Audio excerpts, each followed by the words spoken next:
Hello, back again. It's Friday, so I've got some time. So I thought I'd show some more stuff.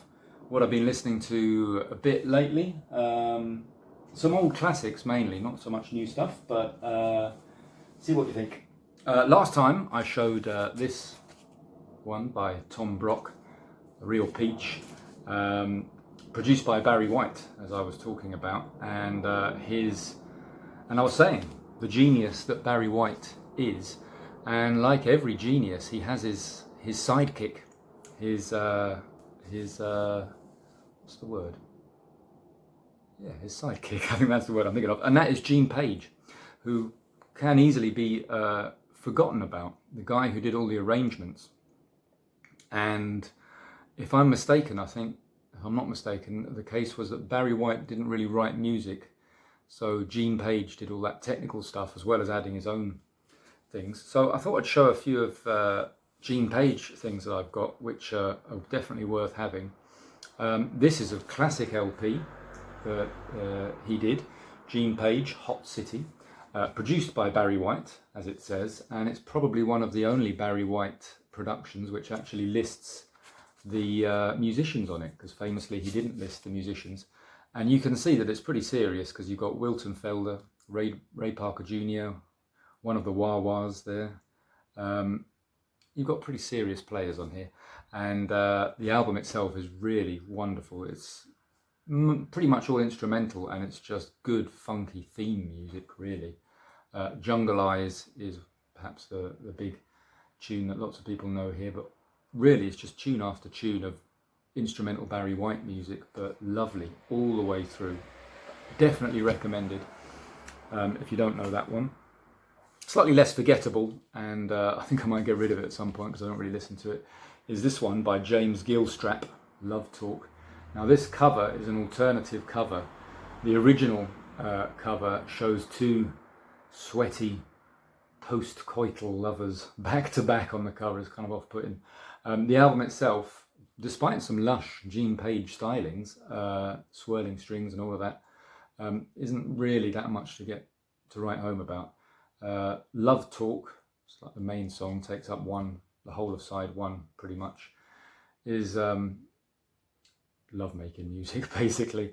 Yeah, I don't know, if you saw it maybe you'd want to listen to it, but not essential, I would say. This one, on the other hand, is an absolute classic from an artist who most people would probably think of as somewhat more easy listening, to be found in charity shops. But this is her one LP, or one of her LPs, which I know certainly fetches a fair bit. This is Dionne Warwick, and the album is called Just Being Myself.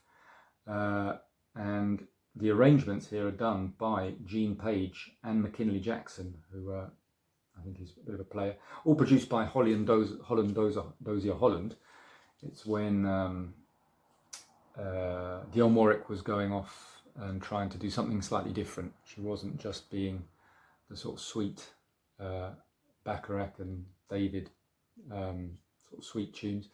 It's got some interesting stuff on here. Some of it's a little bit forgettable, I would say, but I mean, the thing that really blasts this out of the park from the very beginning is the song You're Gonna Need Me, which has that lovely, lush Gene Page, Barry White sort of sound at the beginning. It's quite interesting. I mean, it's quite sort of cosmic and experimental in a way. Really good. So yeah, definitely worth checking out for it. See, in lots of places they will charge you lots of money for it. I think you can probably get it for a better prices. This one's seen better days, but it's a great one, even if it's just for that opening song. Lovely stuff. Another thing I wanted to talk about, and I wanted to go into some length about actually, was an LP and a group actually. Now the group is called the Heptics, and this is their LP, Little Girl. Now they were a British reggae group, and one of the singers was Paul Dawkins, who went on to some fame of his own, but they were pretty big players in the lovers rock era, sort of late 70s, early 80s. This was what they were all about. Recording on the mighty D-Roy records. I've got some of the 12 inches here. This is perhaps the most famous there, with the emblematic sleeve, D-Roy records. always nice to see. Natural Woman was the big hit, and it appears on the LP as well. But this LP is stuffed with goodness, and you don't see it about that often, but when you do see it about, it's not always too expensive.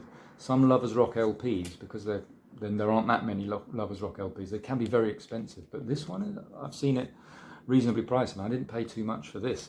So definitely recommended. The Natural Woman, I'd say, is one of the all-time classic Lovers Rock songs. Little Girl, the title track, 12-inch of that one, is also great. There's a lovely version of Tell Me Why, the rather obscure Beres Hammond song. They do a nice version of that one here. Mind-Blowing Decisions, they do a pretty good version of. And another thing I love about this record is it's got a brilliant cover version, Lost and Turned Out.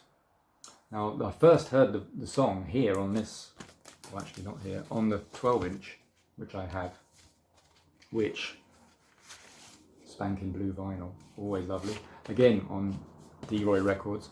And this song, Lost and Turned Out, was originally recorded by the Whispers.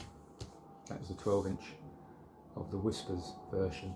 And it's a wonderful two-step slow song with lyrics which are actually interesting.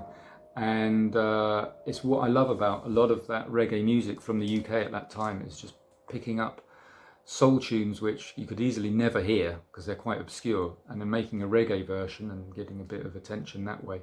And you find two amazing songs from that, the reggae version and the original version. Really lovely to have.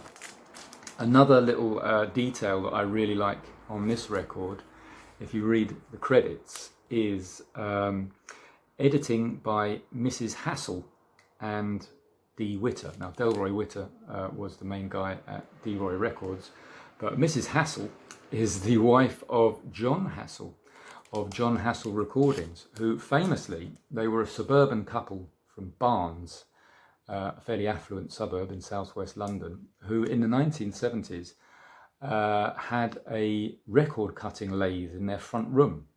And he used to do it sort of as a hobby and as a sort of professional thing, and he did some of his own music and things.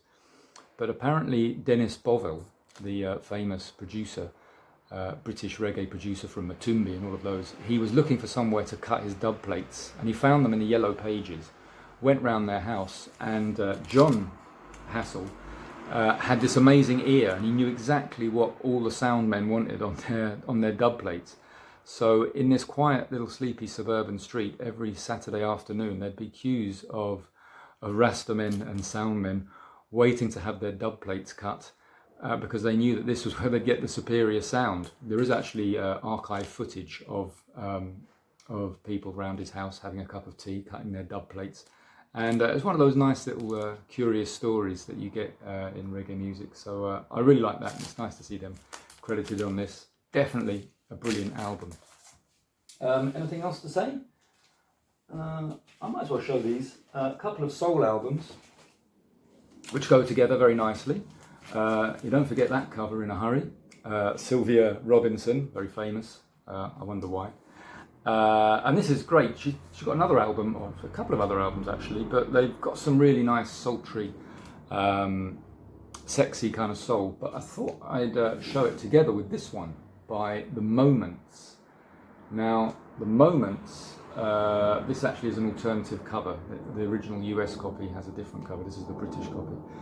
They actually cover a lot of Sylvia Robinson's songs on here. So you get the husky female version and the slightly falsetto voiced sweet male version here as well of those songs. So they work really nicely.